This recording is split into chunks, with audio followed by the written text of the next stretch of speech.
We're counting down the minutes to the first pitch of today's game. Yes! Who's in the starting lineup? Come on, son, you got to get out there and take the mound. It's game time. What does the skipper have to say? It's an attitude, you got to be willing to defend, you got to be willing to base run, or you can't play here. It's the leadoff show powered by the Potawatomi Sportsbook with Tommy Wortz on 1250 AM and 105.7 FM, The Fan.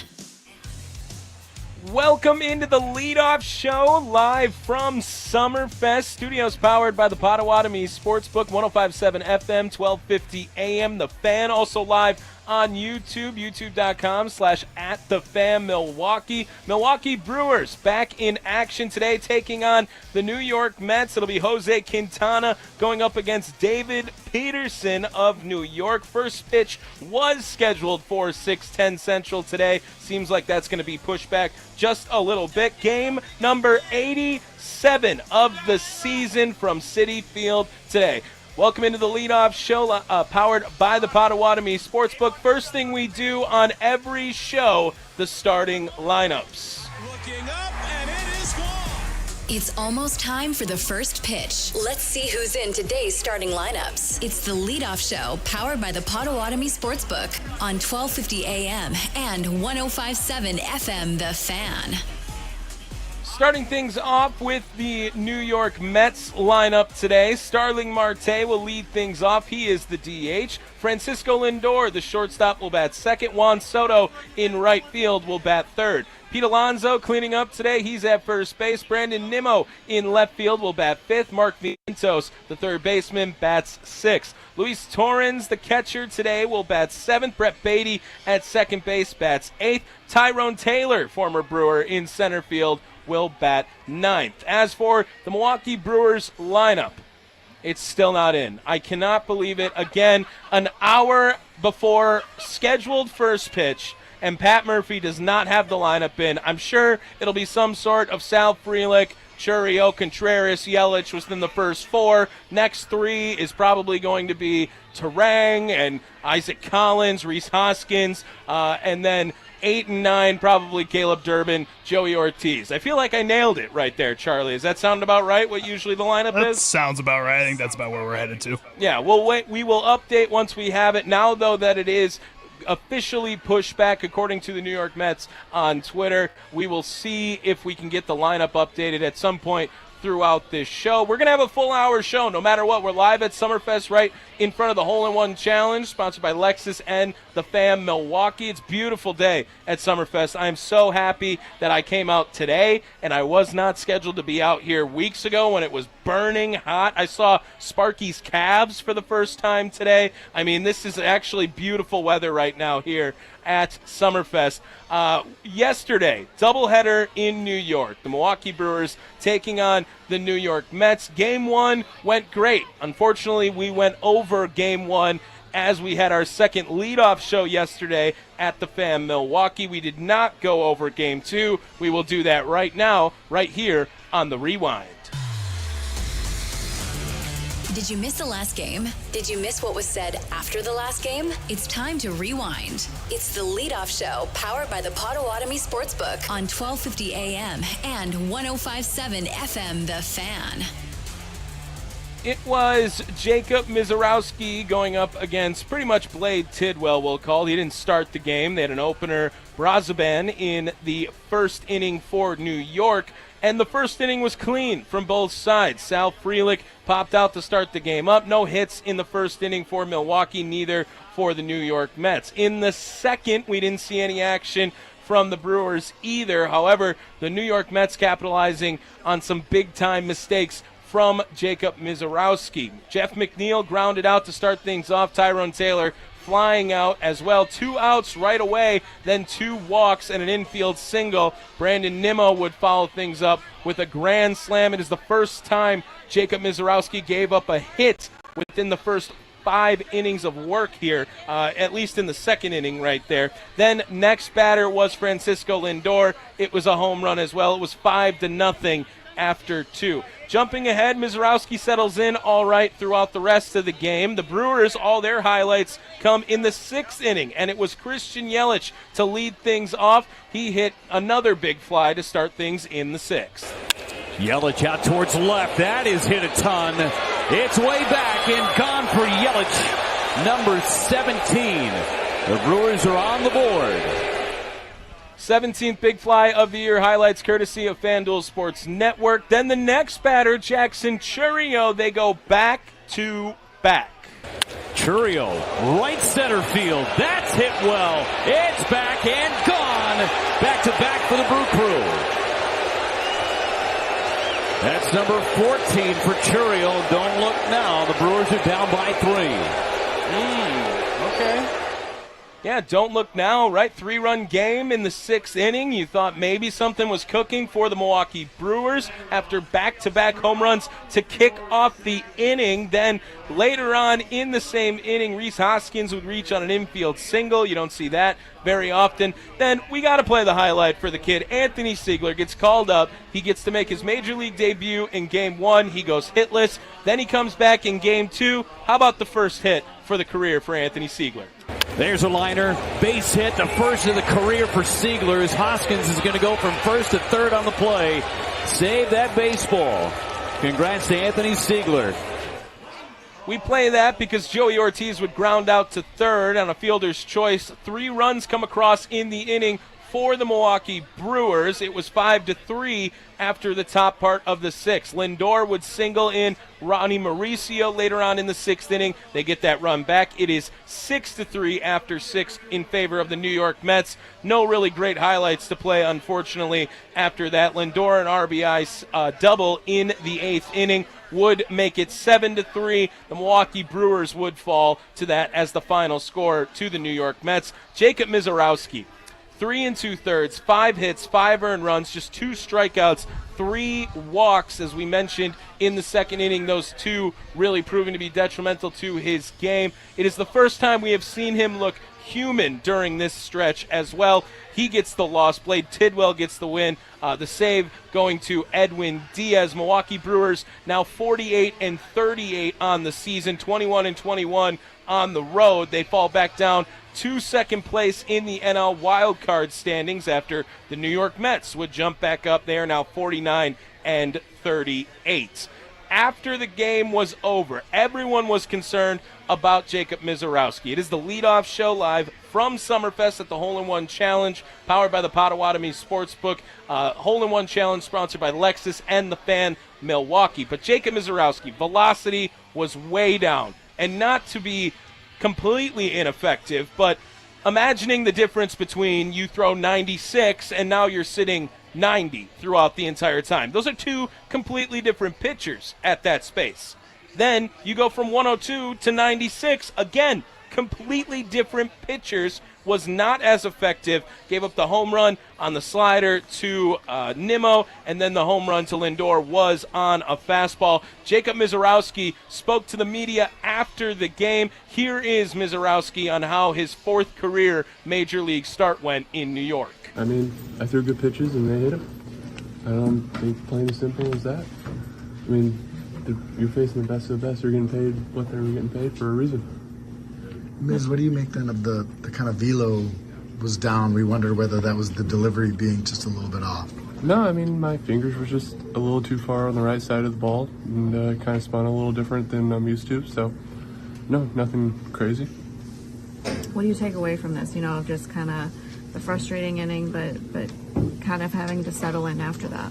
Yeah, I mean, I think I came back pretty well after that and put up another 2 innings or, 1 1/3 and 2/3, whatever it was. So, no, I felt good. How close were you to grabbing that ground ball that would have gotten you out of the inning? Well, you saw it bounce off the top of my glove, so frustrating, but, part of it. Is the night as a whole, you had as three as good starts as you could have to start your career. How do you bounce back, or what do you respond to a 4th one that didn't go so well? Yeah, I mean, it sucks, but at the same time, it is what it is. And I think, get ready for next week and what that has to come. There were some shakes early, too. How much of these early starts are, it's been a while since you worked with the catchers and with the staff in spring training, getting back, to where you don't even have to think, where everybody knows what you want to do? Yeah, I mean, most of it is, just to try and mess with the hitter and, get a shake here and there to get them to think differently. But, it's nothing crazy. I mean, the shakes don't really mean anything. Haas and I are on pretty much the same page, so Haas back there is awesome. So, yeah, couldn't ask for anything better. Like you mentioned, you were so close to getting out of that inning with no doubt. Is there one pitch in particular or two pitches in particular you'd like to have back? I mean, there's a fastball at the bottom of the zone for a walk that I thought was there, but, I thought, good spot, maybe get it up a little bit more, but no, nothing crazy. I mean, I just frustrated myself for not making a play, but, baseball is baseball. I was going to say, what's your process after a start like this? Will you go back and analyze it tomorrow, or are you a guy who just is done? It's done. I mean, use the old Tiger Woods approach and, move on to the next hit, move on to the next pitch. And, it is what it is. I got a loss, but oh well. Sounds kind of like you have an idea, too, of, what was bothering you or what the issue was in the inning, too. I mean, I fixed it that next inning, so it's frustrating. But, yeah, no, it's good going back in the dugout, and Hookie has exactly what I need. So it's it's frustrating, but at the same time, young career, and, it's good to figure it out now. Not win, we're in the playoffs, and it matters most. There is Jacob Mizorowski speaking to the media. That audio courtesy of Kurt Hogue on Twitter. It is the leadoff show live from Summerfest. Potawatomi Sportsbook powering the leadoff show, 1250 AM, 105.7 FM The Fan. Studios also powered by the Potawatomi Sportsbook. Now, Jacob Mizorowski said, it's completely erase it, get rid of it, don't think about the last start.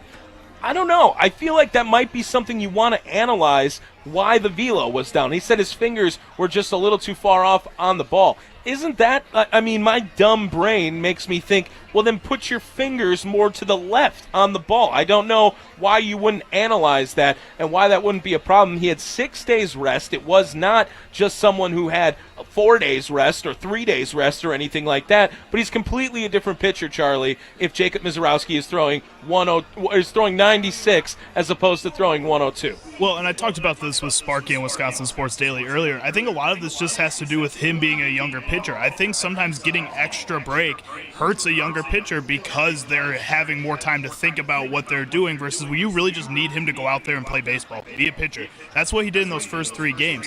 I think when you say, you just need to move your fingers a little bit to the left, a young pitcher will over-adjust and move his fingers all the way to the left, and now all of a sudden you're skewing the ball that way, and then you're frustrated with that. It all brings these different frustrations that you just don't have with a veteran pitcher in the same situation.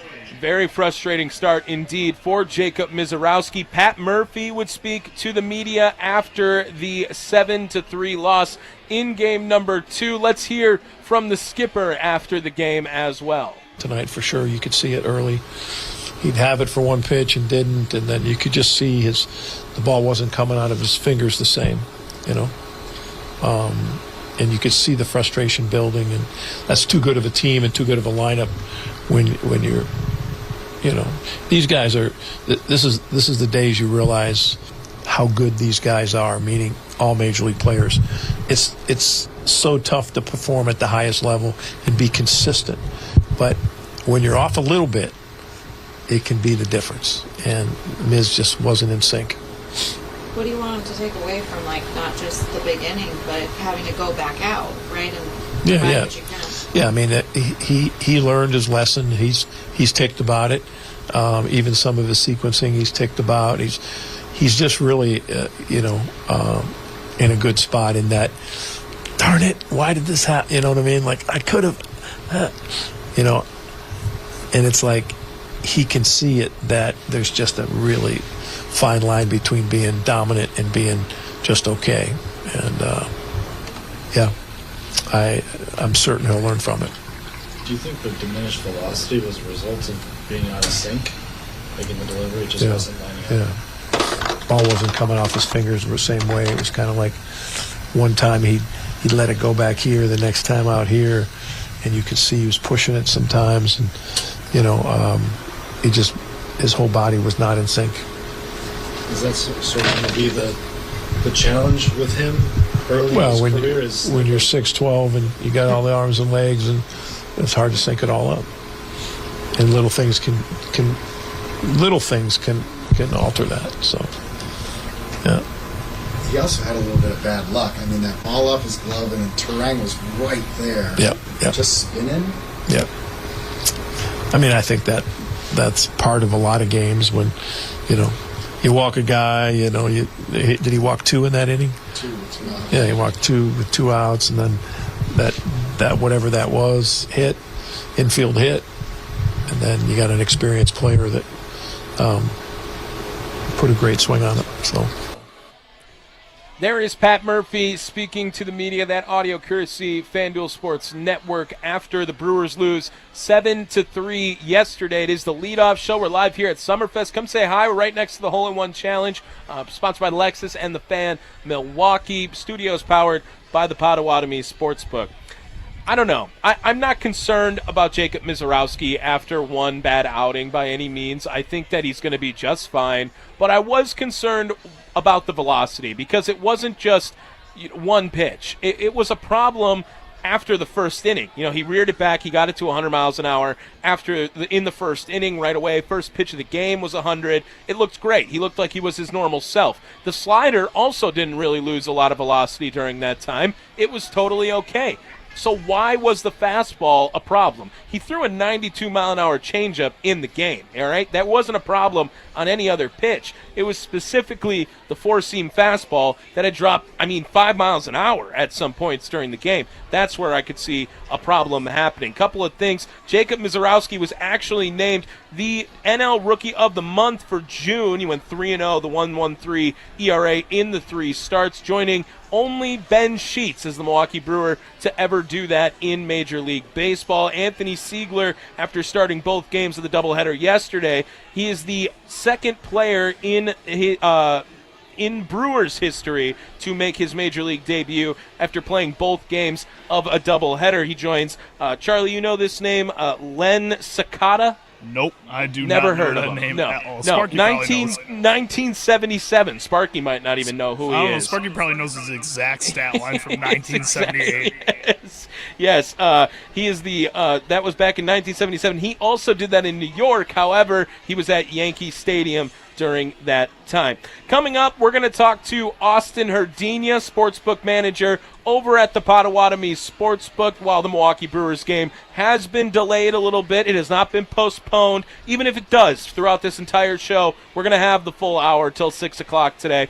And we'll try to pick Austin Herdina's brain. We'll make him jealous because he was mad I was at Summerfest and he didn't get the invite. So maybe we'll make him a little more jealous, maybe ask him a couple of his favorite things about coming to Summerfest. Of course, though, if you want to get any action in on the games or even want to watch any sort of sporting event, the Potawatomi Sportsbook, the place to be. It's absolutely beautiful. You just heard Sparky talking about it for the last 3 hours and how amazing it is over there. You can watch 30 different sporting events up on the giant screens. They'll have one big screen of what's going on over there as well. We'll talk to Austin Herdina on the other side. It is the leadoff show live from Summerfest, powered by the Potawatomi Sportsbook on 1250 AM and 105.7 FM, The Fan.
See you later. Let's get the latest on today's odds for the game. What's the best way to go? Let's check in with our expert from the Potawatomi Sportsbook to find out. It's the Leadoff Show, powered by the Potawatomi Sportsbook on 1250 AM and 105.7 FM, The Fan.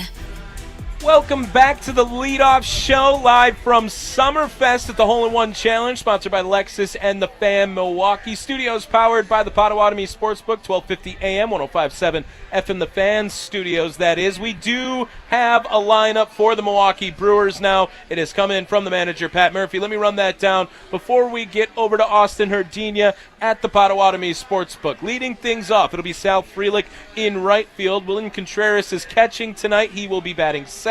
Jackson Churio in center field bats third. Rhys Hoskins will bat fourth. He is the first baseman today. Isaac Collins in left field bats fifth. Caleb Durbin, third baseman, will bat sixth. Eric Haas is DHing tonight. He will bat seventh. Joey Ortiz, the shortstop, bats eighth. And at second base, rounding things out, Andrew Monasterio. Pat Murphy just mailed it in. Absolutely mailed it in today, Charlie. I mean, just did not care if this game happens. Great. If it does not, well, Andrew Monasterio doesn't get to play, unfortunately, here. That is the Milwaukee Brewers lineup. First time we've heard that. Let's get over to my guy, joining the show now, as he does each and every day, over at the Potawatomi Sportsbook manager of the Potawatomi Sportsbook, Austin Herdina, joining the Leadoff Show. Austin, how are we doing today, my friend?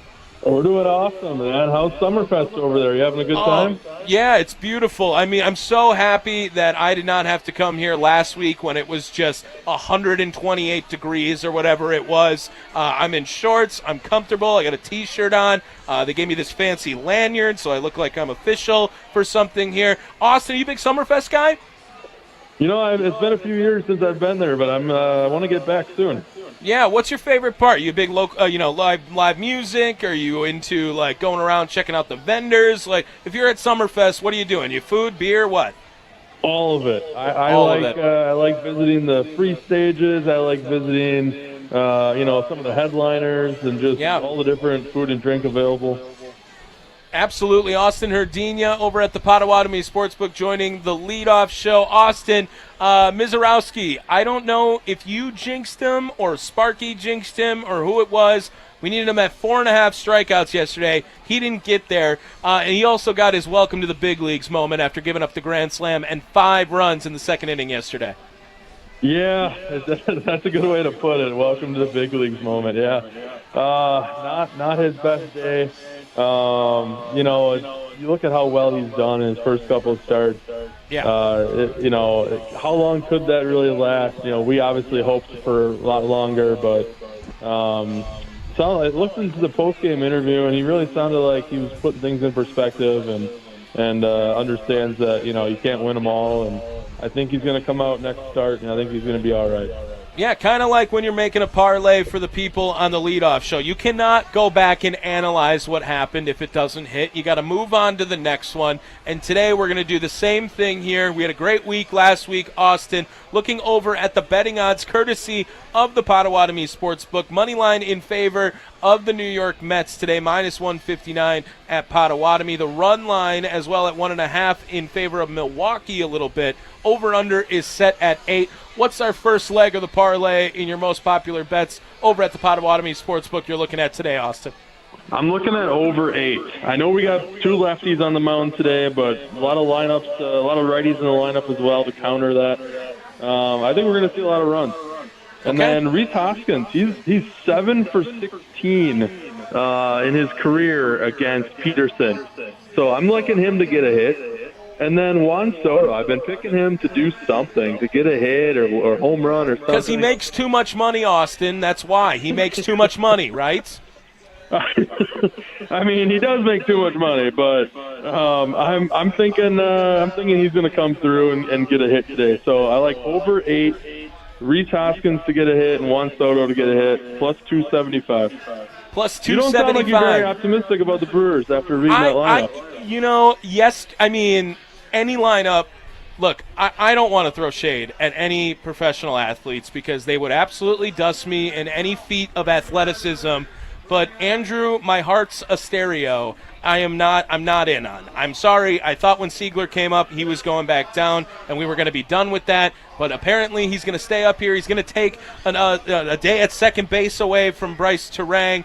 All right, sure, go ahead. But I like the parlay today. The over of 8. I'm optimistic on that. Rhys Hoskins to get a hit. I love the trend there against Peterson, and Juan Soto to get a hit. Pays plus 275 over at the Potawatomi Sportsbook. Austin, what else is going on over at the Potawatomi Sportsbook that people should know about? Are you allowed to announce anything in regards to what's coming up in August? I don't want to spoil the lead if we haven't exposed that to everyone, but what else is going on over at Potawatomi? Yeah, I think what you're talking about is SummerSlam. Am I right about that? Yes, I am. So we are going to be showing SummerSlam on our giant 2,000 square foot screen August 2nd and 3rd. And you can reserve your tables now at Potawatomi.com. Go to Sportsbook reservations. You'll see both nights available. What we're going to be doing is you're putting the money down for your table, just reserving your spot, and that money goes towards food and beverage. So if you're going to get, maybe you got a group of guys coming in and you're going to have, $100 or $150 worth of food and drink, you can get a pretty good table for that price. Yeah, that sounds awesome. I cannot wait. We're going to have some involvement in that as well with the Fan Milwaukee. More to come on that later on as well. And Austin, Potawatomi Sportsbook, what else is going on over there? What's your favorite bit of food over there again? Because we are at Summerfest, and food and drink is always a topic at Summerfest here. If you're going to recommend someone, they got to put the deposit down on their food and drink, but they're very indecisive people, all right? And they want a recommendation for something to eat or something to drink over at the Potawatomi Sportsbook. What are you going to recommend to the people, Austin? There's so many good choices. I don't know if I can pick just one, but some of the items that I really liked is I love our fried chicken, and we have regular or we have spicy skin fried chicken. Are you a regular or spicy guy? I'm a spicy guy. Yeah, I could tell. I knew that. Met you one time. I knew you would be all over the spicy for sure. And what else you got? Oh, I love our breakfast options too. We got a really good breakfast burrito. We got pancakes. We got a lot of options regardless if you're coming in for a morning, afternoon, or night. Awesome. I'll say one more thing, too. Yeah. With Nathan's hot dog eating contest tomorrow. Yes. It's always a good day to have a hot dog.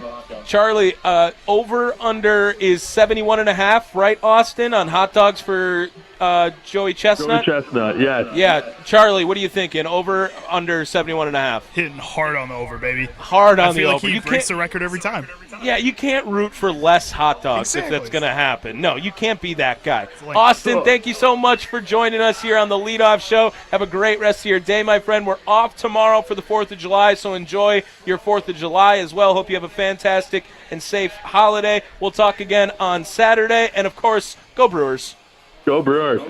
There he is, Austin Herdina over at the Potawatomi Sportsbook, joining the Leadoff Show live from Summerfest at the Hole-in-One Challenge, sponsored by Lexus and the Fan Milwaukee Studios, powered by the Potawatomi Sportsbook. We've done enough talk about the major leagues right now. It is time to get into the minor league action with building a winner.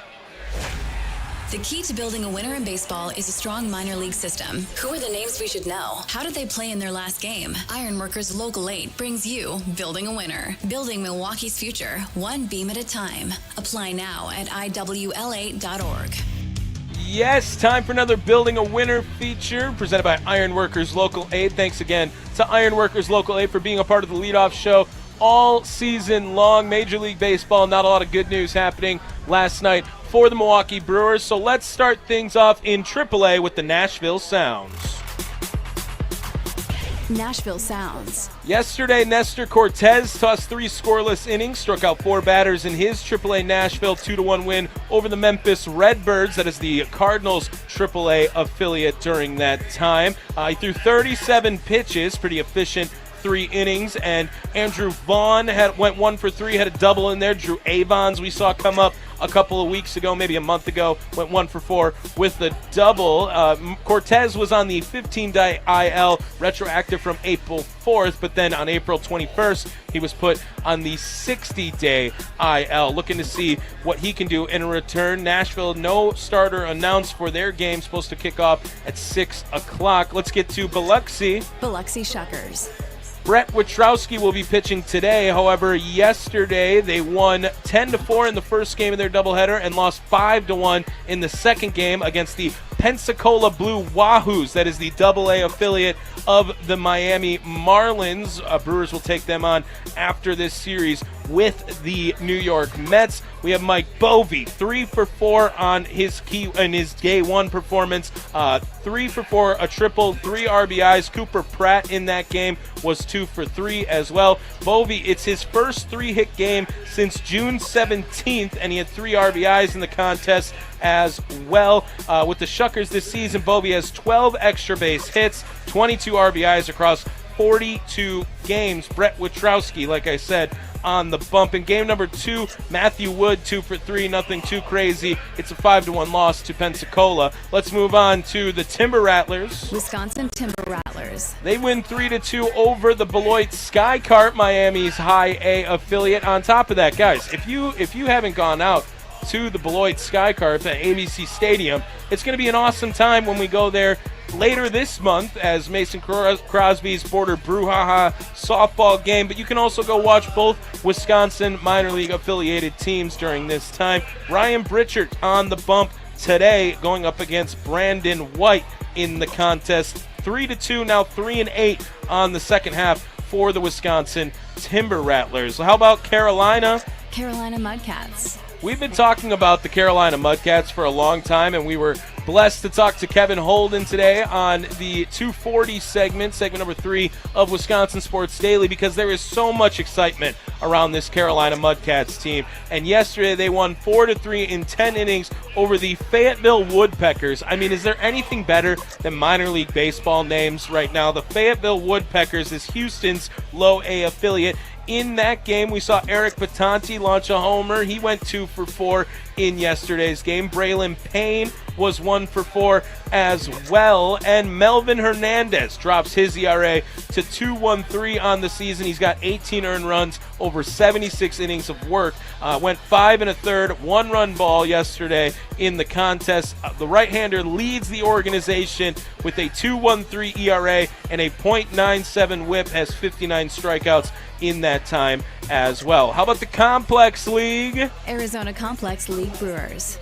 They fell to the Complex League Mariners yesterday, 6-1. They are now 23-22 on the season. However, Jaden Fielder, 2 for 2. You remember that name, I'm sure, in Milwaukee. Prince's son in the organization. He's tearing it up in the Complex League as well. 2 for 2 yesterday. Dominican Summer League was off as well. The blue team does not play. The gold team does not play. They played earlier this morning. Travis Smith, by the way, will be on the bump for the Carolina Mudcats. Updating you guys as well on the standings for the organization. Milwaukee Brewers are 217-179 across all their levels of minor league baseball. That is the 4th best in all of baseball during that time. Luke Adams also named the minor league player of the month for Milwaukee, as that just wrapped up. Coleman Crow was also named the Brewers Complex League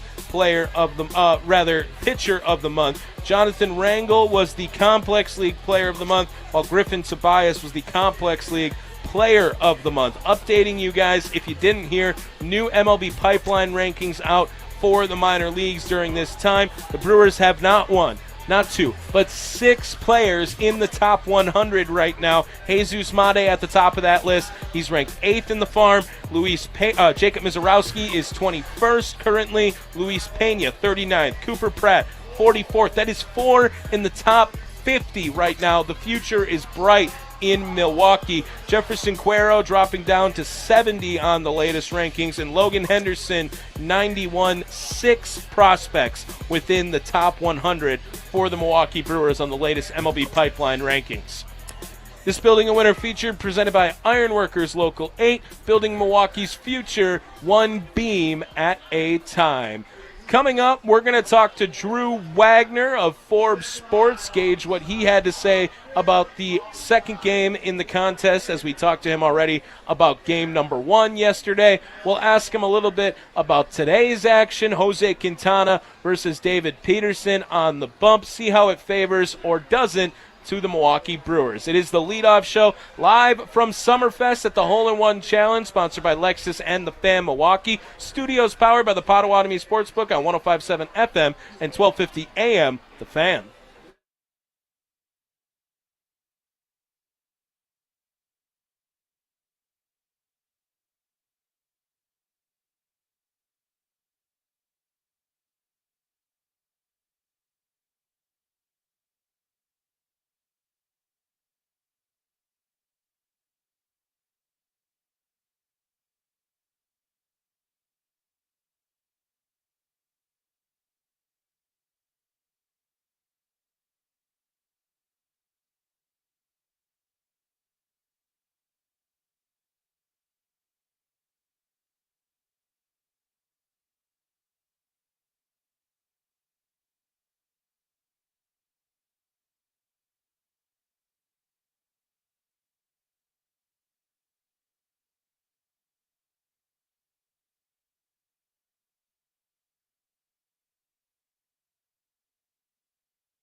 What's the latest on the crew?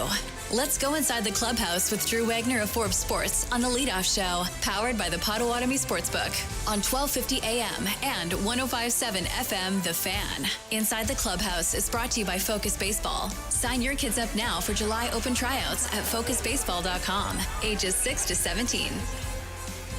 Welcome back to the leadoff show, live from the 1250 AM, 105.7 FM The Fan Studios, powered by the Potawatomi Sportsbook. We are live at Summerfest, actually, the Hole-in-One Challenge, sponsored by Lexus and the Fan Milwaukee. Before we get over to Drew Wagner of Forbes Sports and the Fan Milwaukee, let me run down the Milwaukee Brewers lineup one more time for you guys here today. Sal Frelick in right field will lead things off. William Contreras, the catcher, bats second. Jackson Churio in center field will bat third. Rhys Hoskins at first base will bat fourth. Isaac Collins in left field bats fifth. Caleb Durbin, the third baseman, batting sixth. Eric Haas is the DH tonight. He will bat seventh. Joey Ortiz, the shortstop, bats eighth. Andrew Monasterio rounds things out. He is the second baseman and batting ninth for the crew.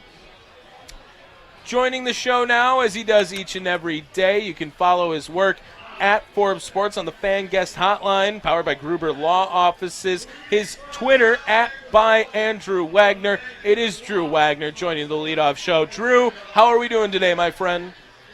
So I've got some more life advice for you, Tommy. Uh-oh. If you go out to dinner the night before you go work, and you get leftovers, make sure you don't forget to take them out of the car.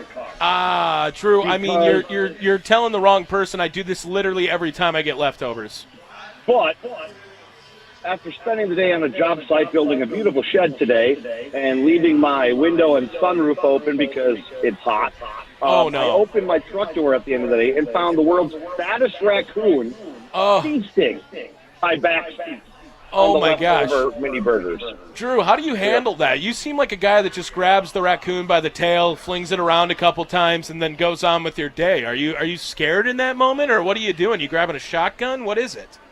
No, I grabbed, I had my work gloves on still, so I just picked it up and removed it from the car, and then I tossed the remainder of the leftovers out for him to continue enjoying them.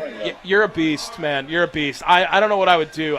There would have to be people around for me to not freak out, but if I'm by myself, I'm freaking out the entire time if a raccoon is just chilling in the back of the car. Drew Wagner joining the leadoff show. We're live at Summerfest today as well. Got very lucky that it's very nice weather and not one of those heat waves that me and Drew can't stand over here at Summerfest.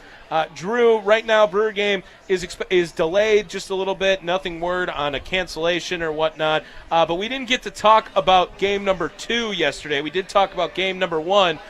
Was that the welcome to the big leagues moment you were expecting at some point from Jacob Mizorowski? Yeah, it seems like it. And, you know, we talked about this morning with Mitch and Mason. You know, you're going to see the 5 runs, you're going to see the grand slam, and be like, "Oh, the kid got shelled." It was a rookie inning. You know, there was a ball he could have played. There were some mislocated pitches. It wasn't an overly horrible performance.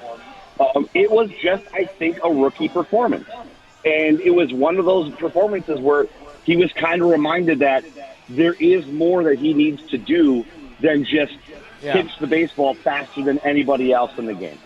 Yeah, Drew, were you worried or concerned a little bit, though, that the fastball velocity seemed to be well down for Mizorowski? Maybe not necessarily on the other pitches. That's the part that I was more, I guess, eased by. But the fastball was not hitting 102 as constant as it was. It really wasn't at the 100. I mean, you saw it in the 96, 97 range for most of the game. Is there any concern or any worry about that? He spoke about it after and said he felt fine, but why do you think the sudden change?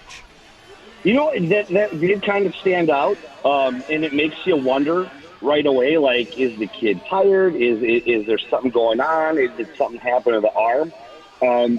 But at the same time, if he says he feels fine and the trainers aren't worried about it, you know, maybe it was just, okay, he didn't have his best stuff yesterday.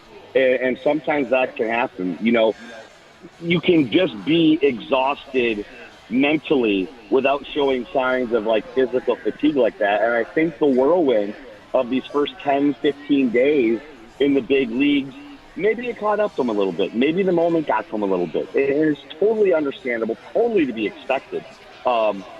I'm not concerned about it, but it is definitely something to keep an eye on. Now, if you start to see it more often, then maybe you start to wonder, okay, do we need to maybe, you know, pull back the reins a little bit?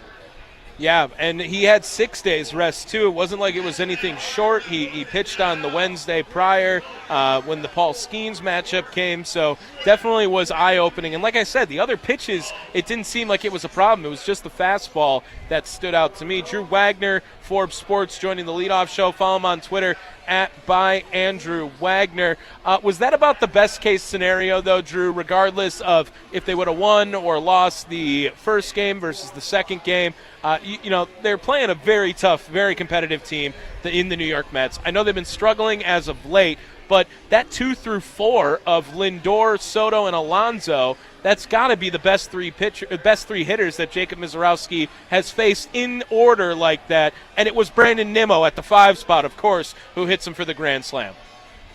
Yeah, you know, you're right. It is the best part of the order, the best lineup that he's faced. It is a very formidable group. I mean, the Mets are no slouch. Yeah, they slumped coming into the series. They've been on a downtrend, but you knew they weren't going to stay down for long. And listen, they showed the kid who they were. It happened. I think he held his own. I really do. It was an unfortunate inning. There were some unfortunate moments in there, but they're great learning experiences. Other than that, he held his own. It wasn't an absolute bloodbath. It wasn't, just a complete meltdown. It was a bad inning and a couple of bad plays and a couple of bad pitches. Drew Wagner joining the leadoff show. Let's get into today's game, Drew. Jose Quintana going up against his former team. You can say that about just about every team in Major League Baseball if Jose Quintana is pitching against them. But he gets to come right after Jacob Misiorowski. How much do you think that change of pace between Misiorowski throwing what perceived to be 100 miles an hour in a game, going up against now Jose Quintana, who throws from the opposite side, completely different arm angle, and he's taking about 8 miles an hour off the fastball consistently? Yeah, I mean, we talked about this last week. You brought it up, and it's definitely something, there's probably something to it. But again, these guys face so many pitchers now in the course of just one game with such different stuff. I mean, for some guys it might make a little bit of a difference, but you're used to seeing different pitchers almost every time you come up at this point with the way that Major League Baseball operates. So I don't think it's that big a deal. I mean, there might be something, especially early on, but I don't really think that's too much of a factor. Drew, how worried or concerned are you about, or monitoring, I guess, William Contreras now? Because they brought up Siegler, and they didn't play him at catcher, and they gave Contreras a day off. He's back in there today, but June was a terrible month for him, and he's 1 for 9 to start the series off with the New York Mets. His numbers just continuing to go down here. Now with Siegler up, do you think there's an opportunity, or still we're not really out of that window of this finger injury landing Contreras on the IL finally, because they might be concerned about what his production is at the plate? I mean, you have to start considering it. It's not a good situation. It's become one of those things where you have to wonder how much it might be holding the team back. He's a very good player. He's a very good catcher. They have very high regard for him behind the plate. He works well with the pitchers, all that stuff. But if he's not able to contribute offensively, it kind of negates it, because it's different with a guy like Joey Ortiz, where they're not so much relying on him for his offensive ability. Like, he's there because of his defense, and they have other guys that can pick up the slack. Right. Well, Joey Ortiz also bats 8th. You got to consider at least moving him down in the order, right? That's my point. Like, Contreras is supposed to be one of your bashers. He's supposed to be one of your run drivers, inners, for a lack of a more eloquent term. He's not doing it. He's coming up with guys on, and you're getting weak contact. You're getting shallow fly balls. That's not going to cut it. I think they need to just put him on the shelf for a little bit and let this thing somewhat recover. I mean, it's going to be an issue for him probably the rest of the season, but sure. I think right now it's kind of a liability. Drew Wagner, follow him on Twitter @Andrew Wagner. Follow his work at Forbes Sports. One more question for you here, Drew. Just looking forward a little past into the next series, if this game does happen tonight, and we do have the probables out for the Miami series, Brandon Woodruff scheduled to pitch on Sunday, July 6th. It has been a long, long journey, a long road for Brandon Woodruff. What are you expecting? What do you think the Milwaukee Brewers are expecting if Brandon Woodruff is to come out? Do you think it is more of just hey, let's get him in a big league action and maybe go just an inning like a Shohei Ohtani coming through? Do you think there'll be an 80 pitch count, 70 pitch count on him? I mean, everyone is making sure Woodruff is wrapped in bubble wrap, I'm sure, right now, because every time he seems to be right back, something gets set back. But how are the Brewers looking forward to Brandon Woodruff on Sunday?